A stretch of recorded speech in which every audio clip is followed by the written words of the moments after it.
পর্দা করাবেন তো ইনশাআল্লাহ। আল্লাহ আমার মা বোনদেরকে পর্দা করার তৌফিক দান করেন, জোরে বলেন আমিন। যার পোশাক যত উল্টা পাল্টা, একটা নারী যদি ঢিলা ঢালা বোরকা পরে, হাত মুজা পা মুজা লাগায় দিয়ে রাস্তা দিয়ে হেঁটে যায়, মনের অজান্তে শ্রদ্ধা সম্মানে মাথাটা নত হয়ে আসে, কথা বলে ঠিক কি না? আর কোন নারী যদি ডিজিটাল উল্টা পাল্টা পোশাক করে রাস্তা দিয়ে হেঁটে যায়, যার পোশাক যত উল্টা পাল্টা, ওর চরিত্রে তত গন্ডগোল। কোন সম্ভ্রান্ত ভদ্র ফ্যামিলির মেয়ে বোরকা ছাড়া বাইরে যেতে পারে না, কথা কন না কেন? আপনার মেয়ে বোরকা ছাড়া বাইরে করে আপনি কি করেন? এই আপনার বউ বোরকা ছাড়া বাইরে যা, আপনি পুরুষ না? বউকে লুনে বিউটি বোরকা পরে যা, না হলে শয়তান করবি ডিউটি, কথা কন না কেন? শয়তান কি করবে? যুবকদের চোখে তোরে আকর্ষণ করে তুলবে, কথা কয় না? বলবে না থাক, ওই দিকে আর যাবো না, রাত অনেক হয়েছে, কথা অনেক বলার ইচ্ছে ছিল, মন তো চাই আরো 1 ঘন্টা বস করি, ওই দিকে আর যাবো না, কষ্ট আর দেবো না, কথা কন কি চলবে? লিল্লাহি তাকবীর। এইবার শোনেন বাজান, দুইটাই না, ভাইয়েরা যেহেতু শেষ করতে বলেছে, আমি 2বার স্লিপ দিছে, বুঝেননি? আচ্ছা এদিকে খেয়াল কর আমার ভাইয়েরা, এইবার জেলেরা নদীতে মাছ পাইছে, বলেন তো মাছ পাইলে গরিবের বাড়িতে নিয়ে যায় না বড় লোকের বাড়িতে? আরো জোরে বলেন। ওই এলাকার সবচাইতে ধনী ব্যক্তি ছিল ওই হিন্দু ব্যক্তি, শোনেন। এইবার জেলেরা যায় মাছটা বিক্রি করেছে। এইবার ভাইয়েরা আমার গভীর মনোযোগ দিয়ে শুনবেন, এই ব্যক্তি মাছটা পাবার পর মেয়েকে ডেকে বলে, মা এই মাছটা নিয়ে সুন্দর করে একটু রান্না করে খাওয়াবি, দুপুরে আমার কিছু বন্ধু বান্ধব নিয়ে খাবার খাবো। মেয়েটা বিসমিল্লাহির রহমানির রহিম বলে মাছটা ধরেছে। এইবার বিসমিল্লাহির রহমানির রহিম বলে বটি দিয়ে কাটা শুরু করছে, আল্লাহু আকবার বলে। বিসমিল্লাহ বলে যখন বটি দিয়ে কাটা শুরু করেছে বাজান, এখনকার মা বোনেরা কি বিসমিল্লাহ পড়ে? স্টার জলসা জি বাংলা রিমোট চালু কইরা টেলিভিশন দেখে আর তরকারি কটে। এজন্য রান্না বান্নার কোনো স্বাদ নাই। কোনোদিন লবণ বেশি হয়, কোনোদিন ঝাল কম হয়, কোনোদিন হলুদ দিবার কথা মনে থাকে না। আবার যদি বলেন এ শেফালির মা হলুদ কুমার দেওনি, আজকে কয় 1 চামচ দিচ্ছিলাম, 1 চামচ। কোন দোকানে যে হলুদ নিয়েছ, হলুদ কুমার দিলে রঙই হয় না, এদিকে ওই শালির দিবের মনেই নাই, কথা কন ঠিক কিনা? ওই স্টার জলসা জি বাংলার ধান্দায় মা বোনেরা নষ্ট হয়ে গেছে, কথা কন নাকি? আপনারা রাগ করেছেন আপনারা? আজকে মা বোনদেরকে সবচাইতে গুরুত্বপূর্ণ যে ইবাদত, সেটা হলো পর্দা। এই পর্দা মা বোনেরা সঠিকভাবে করতে চায় না। একটা মিনিট এদিক শুনুন। নবীর মেয়ে হজরতে ফাতেমার কথা আপনারা শুনেছেন? হজরতে ফাতেমা বিশ্ব নবীর বাড়িতে গেলেন, দরজায় নক করেন, আব্বা দরজা খোলেন, আব্বা আমি ফাতেমা। বিশ্ব নবী দরজা খুলে দিলেন। হযরতে ফাতেমা তাকায় দেখেন নবীজির চোখ দিয়ে পানি অঝরে ঝরতেছে, কাঁদতে কাঁদতে নবীজির দাড়ি মোবারক পর্যন্ত ভিজে গেছে।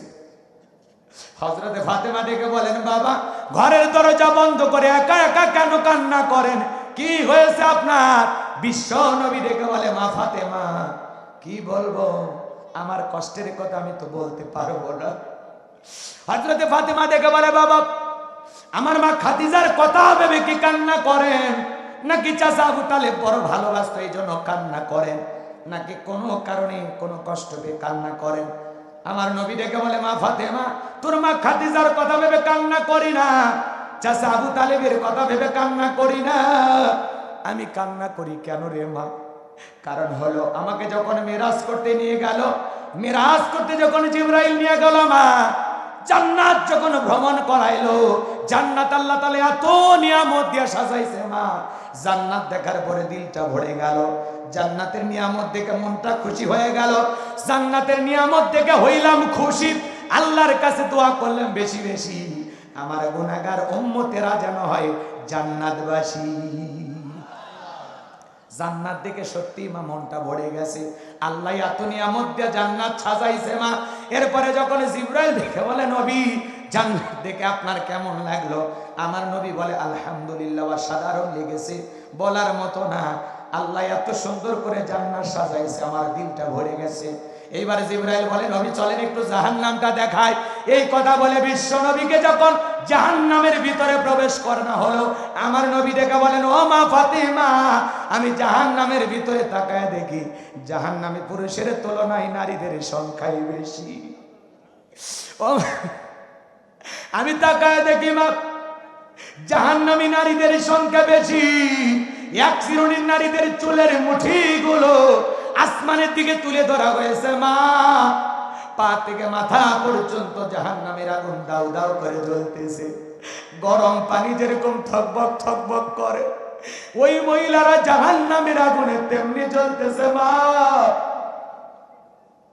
ওদের চিৎকারে মনে হয় আসমান জমিন ভেঙে পড়বে মা। আমি একবার তাকাই আর তাকাইতে পারি নাই। আমি জিবরাইলকে বললাম, ভাই জিবরাইল, এই সমস্ত নারীদের কি এমন অপরাধ, কেন তাদেরকে এইভাবে শাস্তি দেওয়া হচ্ছে? জিবরাইল ডেকে বলে, নবী, এই সমস্ত নারী তো তারাই যারা দুনিয়াতে মাথায় কাপড় দিত না, বেপরদায়ী চলাফেরা করত, স্বামীর কথা মানত না। এই জন্য আল্লাহ তাআলা এইভাবে তাদেরকে জাহান্নামের আগুনে পোড়াইতেছেন। হযরতে ফাতেমা এই কথা শোনার পর ডেকে বলেন, বাবা, এই যদি হয় জাহান্নামী নারীদের শাস্তি, আমি ফাতেমা আজ থেকে আরো বেশি পর্দার গুরুত্ব বাড়ায়া দেব। এই কথা বলে হযরতে ফাতেমা সেখান থেকে চলে গেলেন। চিন্তা করেন ও মা বোন যারা বসে আছেন, মা, হযরতে ফাতেমা জান্নাতি নারীদের সর্দারনি হওয়ার পিছনে এক নাম্বার কারণ সে হলো সবচেয়ে বেশি পর্দার গুরুত্ব দিত। এই জন্য কুষ্টিয়া জেলার মা বোনেরা যারা এই গুনাহগার আলোচনা শুনতেছেন, মা, পায়ে হাত দিয়ে অনুরোধ করে বলে যায়, মা, আপনারা ফাতেমার উত্তরসূরি মা, ফাতেমার আদর্শে আপনাদেরকে চলতে হবে। ফাতেমা যেমন জাহান্নামী নারীদের যন্ত্রণার কথা শুনে পর্দার গুরুত্ব বাড়াইতে চাইলেন, আজ থেকে আপনাদেরকেও বেশি করে পর্দা করতে হবে, পর্দার প্রতি দায়িত্বশীল হতে হবে, পর্দার প্রতি যত্নবান হতে হবে। আল্লাহ বলেন, ওয়াকরনা ফি বুয়ুতিকুন্না ওয়ালা তাবাররাজনা তাবাররুজাল জাহিলিয়াতিল উলা, নারীরা তোমরা ঘরের ভিতরে অবস্থান করো, খবরদার জাহিলিয়াতের যুগের মেয়েদের মতো নোংরা অশ্লীল পোশাক পরে নিজের দেহকে প্রদর্শন করো না। পর্দা হলো নারীর সিকিউরিটি দিবে, পর্দা নারীকে নিরাপত্তা দেবে। পর্দাশীল নারীর উপরে আল্লাহর রহমত নাজিল হয়। যে নারী পর্দা করে, নামাজ পড়ে, কোরআন পড়ে, তার পেট থেকে নেককার সন্তান জন্ম নেয়। ক্ষেত ভালো, ফসল ভালো, মা ভালো, সন্তান ভালো। আমাকে একটা শিক্ষিত মা দাও, আমি একটা শিক্ষিত জাতি উপহার দেব।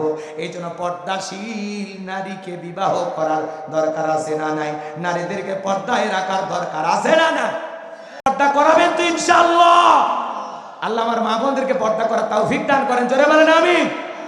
যার পোশাক যত উল্টা পাল্টা, একটা নারী যদি ঢিলা ঢালা বোরকা পরে, হাত মুজা পা মুজা লাগায় দিয়ে রাস্তা দিয়ে হেঁটে যায়, মনের অজান্তে শ্রদ্ধা সম্মানে মাথাটা নত হয়ে আসে। কথা বলে ঠিক কি না? আর কোন নারী যদি ডিজিটাল উল্টা পাল্টা পোশাক করে রাস্তা দিয়ে হেঁটে যায়, যার পোশাক যত উল্টা পাল্টা, ওর চরিত্রে তত গন্ডগোল। কোন সম্ভ্রান্ত ভদ্র ফ্যামিলির মেয়ে বোরকা ছাড়া বাইরে যেতে পারে না। কথা কন না কেন? আপনার মেয়ে বোরকা ছাড়া বাইরে করে আপনি কি করেন? এই আপনার বউ বোরকা ছাড়া বাইরে যা, আপনি পুরুষ না? বউকে লুনে বিউটি বোরকা পরে যা, না হলে শয়তান করবি ডিউটি। কথা কন না কেন? শয়তান কি করবে? যুবকদের চোখে তোরে আকর্ষণ করে তুলবে। কথা কয় না? বলবে না, থাক, ওই দিকে আর যাবো না। রাত অনেক হয়েছে, কথা অনেক বলার ইচ্ছে ছিল, মন তো চাই আরো 1 ঘন্টা বস করি, ওই দিকে আর যাবো না, কষ্ট আর দেবো না। কথা কন কি চলবে? লিল্লাহি তাকবীর। এইবার শোনেন বাজান।